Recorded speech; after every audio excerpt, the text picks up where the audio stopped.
Om Shanti. Good morning. साकार मुरली 2 मार्च 2023। बाबा का मीठा मीठा पत्र हम मीठे मीठे बच्चों के मीठे मंथन के लिए। मंथन शुरू करने से पहले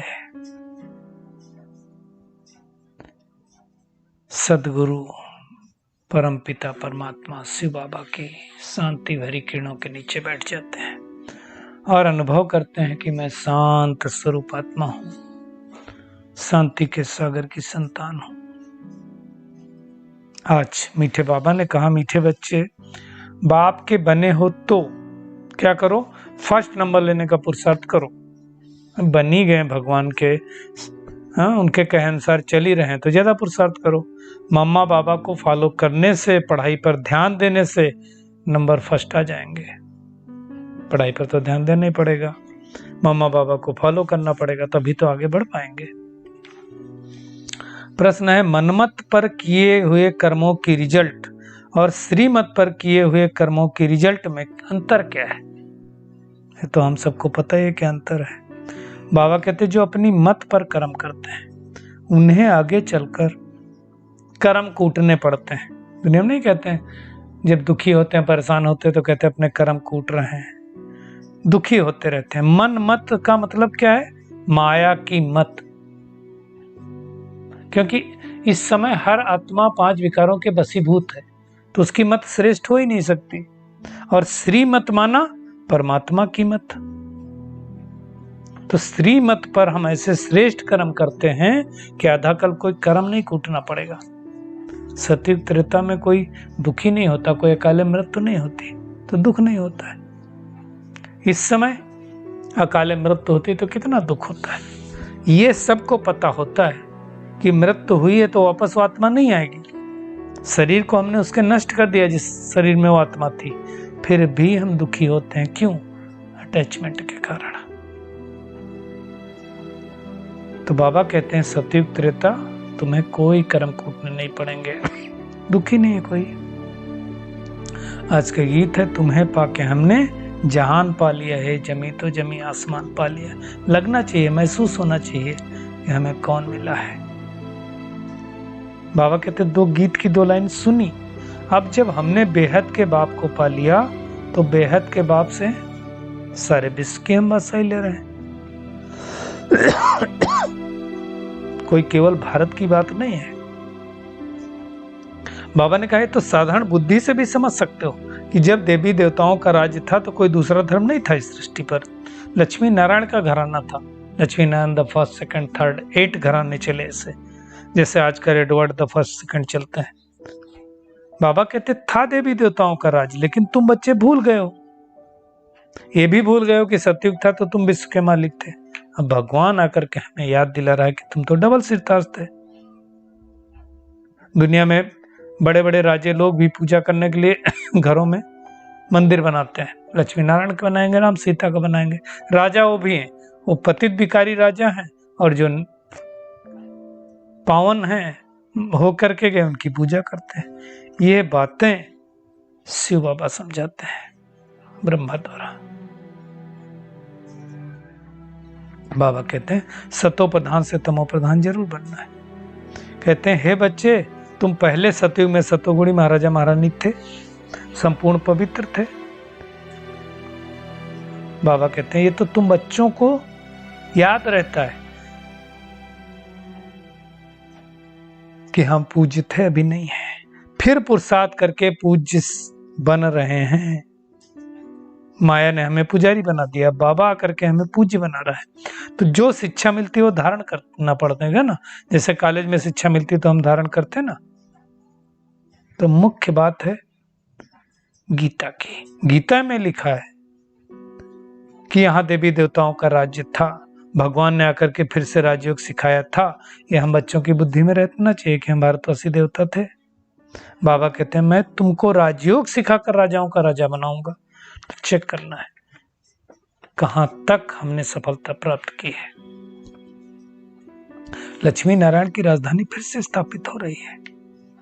तो बुद्धि में आना चाहिए कि भगवान ने 5000 वर्ष पहले भी पढ़ाया था आज फिर से भगवान हमें पढ़ा रहा है। परमात्मा को ही नॉलेजफुल ब्लिसफुल कहा जाता है, श्री कृष्ण को हम नहीं कह सकते। ना नॉलेजफुल है ना ब्लिसफुल है। ब्लिस का क्या मतलब है? मेहर करना, कृपा करना। बाबा कहते हैं सतयुग में सब कुछ सतो प्रधान होता है, बेकायदे कोई काम नहीं होता है। खेती बाड़ी सब कुछ टाइम पर होगी अपने आप। यहाँ तो सब कुछ बेकायदे होता है। प्रकृति के 5 तत्व भी उपद्रव करते हैं ना, वहां कोई उपद्रव नहीं करता है। ये सब बातें परम पिता परमात्मा यानी परम आत्मा समझाते हैं। ऐसे हमें एक्यूरेट सबको समझाना। बाबा कहते हैं यहाँ तुमको बुखार हुआ, खांसी हुई, कुछ भी देवाला मारे, तुम्हारे कर्मों का भाग्य है, कर्म कूटना है तुम्हारा। कुछ ना कुछ ऐसे कर्म किए जिसकी वजह से शारीरिक बीमारियां भी आती हैं। इसमें भगवान का कोई रोल नहीं। तो बाबा कहते हैं जो पढ़ाई में अच्छे होते हैं ना, वो अच्छे नंबर पाते हैं। तो जो जितना पढ़ेगा उतना उच्च पद पाएगा। पढ़ाने वाला तो निराकार परमात्मा ही है।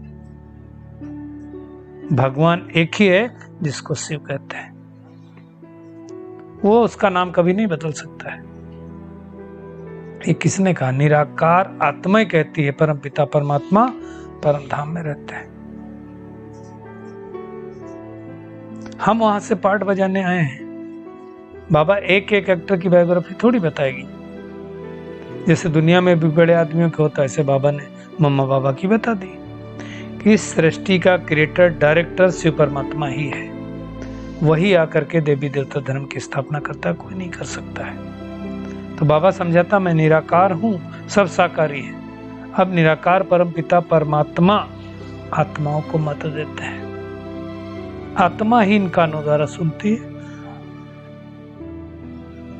मुख से बोलती है। तो सबसे मुख्य कौन हुआ? परम पिता परमात्मा। और फिर ब्रह्मा विष्णु शंकर जो सूक्ष्मतनवासी है। संगम युग पर जगदम्बा सरस्वती और जगत पिता ब्रह्मा, यही मुख्य है। तो बाबा कहते हैं तुम सब मिल करके भारत को स्वर्ग बनाते हो। बाप की मदद से तुम मनुष्य को देवता बनाते हो, इसलिए तुमको अयोध्या भी मिलता है। बाबा कहते हैं सारा मदार तुम्हारे प्रसाद पर है। चाहे बाप का बनकर फर्स्ट क्लास टिकट ले लो, मतलब सूर्यवंशी की ले लो, चाहे चरणवंशी की ले लो, हमारे ऊपर डिपेंड करता है। जो मम्मा बाबा जैसी सर्विस करेंगे वैसा पद पाएंगे। मम्मा बाबा सबसे जास्ती सर्विस करते हैं। बाबा कहते हैं मुख्य धर्म है 4। फिर अनेक धर्म मठ पंथ कितने निकल रहे हैं। तो बाबा कहते हैं हे मीठे लाडले बच्चे, अब इस ड्रामा को समझो। समझो कैसे आत्मा परम धाम से आती है, चोला लेकर के पार्ट बजाती है। अभी पार्ट पूरा हुआ, शरीर छोड़ करके वापस जाना है। बाबा आया हुआ है, शिव जयंती भी तो मनाते हैं। शिव जयंती कब हुई, कैसे शिव बाबा आया, किसमें आकर क्या किया, दुनिया में किसी को नहीं पता है। बाबा ही आकर के बातों को समझाते हैं। तो बाबा कहते हैं अब तुम मेरी मत पर चलो, श्री मत पर चलो, नहीं तो धोखा खाएंगे। कलयुगी आसुरी मत पर नहीं चलना। दुनिया की मत तो कलयुगी आसुरी है ना। कदम कदम पर श्री मत लेंगे तो लक्ष्मी नारायण जैसा बनेंगे। केवल गाना नहीं, तो मैं मातस्य पिता, माता पिता क्या सिखा रहा है उसको सीखना और उसके बताए गए रास्ते पर चलना है। चेक करें कि मैं आत्मा उनके बताए गए रास्ते पर चलती हूँ।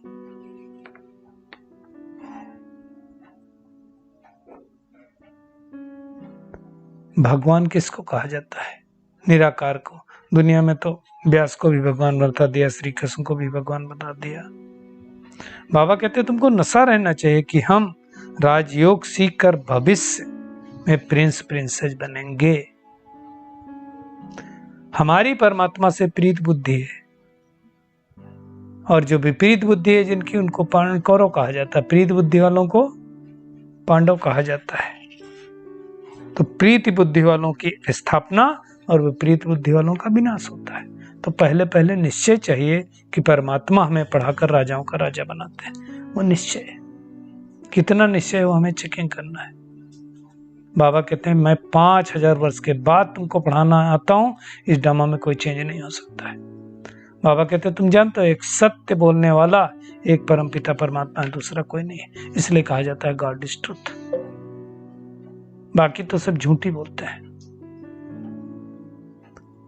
बाबा कहते हैं मनुष्य समझते भी हैं, लेकिन अभी उतना प्रभाव नहीं निकला है। बाबा ने कहा ट्रेन तो अपने टाइम पर पहुंचेगी ना, अगर 8 बजे का टाइम है तो 2 बजे थोड़ी पहुंच जाएगी। तो बाबा कहते हैं पुरुषार्थ करते करते टाइम पर पहुंच जाएंगे। कई बच्चे बाबा को बोलते हैं कि बाबा बहुत हो गया, तंग हो गए इस जीवन से। बाबा कहते तंग नहीं होना है, ये तुम्हारा नंबर 1 जन्म है। बाबा कहते, बाबा स्टेशन मास्टर भी है, तो फ्लैग डाउन और सिग्नल अभी नहीं है तो ट्रेन नहीं आएगी, मतलब सतयुग का जब टाइम होगा तो आएगी, और वो टाइम आने वाला है। बाबा कहते हैं योग बल से तुम्हें सारे विश्व को पावन बनाना है। तो आज का होमवर्क क्या है? एक तो फर्स्ट क्लास नंबर लेना है, राजाई पद लेना है, तो मम्मा बाबा को फॉलो करना है, संपूर्ण श्रीमत को फॉलो करना है, और इस विनाश काल में एक परमात्मा से प्रीत बुद्धि रखनी है। इसे नशे में रहना है कि हम राजयोग सीख करके प्रिंस प्रिंसेस बनने वाले हैं। योग बल से सारे विश्व को पावन बनाने की सेवा करनी है। इस नंबर 1 जन्म में कभी भी तंग नहीं होना है। आज का बाबा का वरदान है, स्नेह और भावना के बंधन में भगवान को भी बांधने वाले गायन योग्य भव। बाबा कहते हैं भक्ति मार्ग में गायन है कि गोपियों ने भगवान को भी बंधन में बांध लिया। यह है स्नेह और भावना का बंधन जो चरित्र के रूप में गाया गया है। बाकी कोई भगवान को बांध सकता है क्या?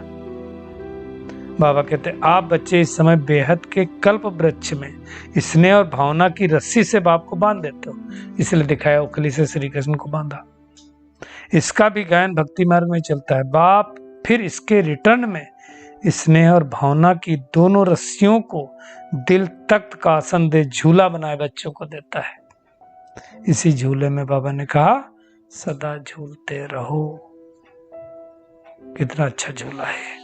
स्लोगन है स्वयं को हर परिस्थिति में मोल्ड करने वाले ही सच्चे गोल्ड हैं।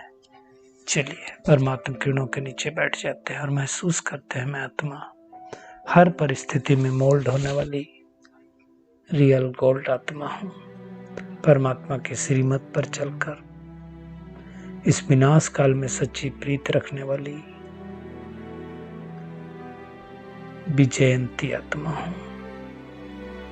स्नेह और भावना के बंधन में परमात्मा को भी बांधने वाली गायन योग्य बनने वाली आत्मा हूं। सच्चे दिल से पढ़ाई करके सतयुगी बादशाही प्राप्त करने वाली सफलता मूर्त आत्मा हूं। शुक्रिया मीठे प्यारे बाप दादा, शुक्रिया आप सभी का इस मीठे मंथन के लिए। ओम शांति।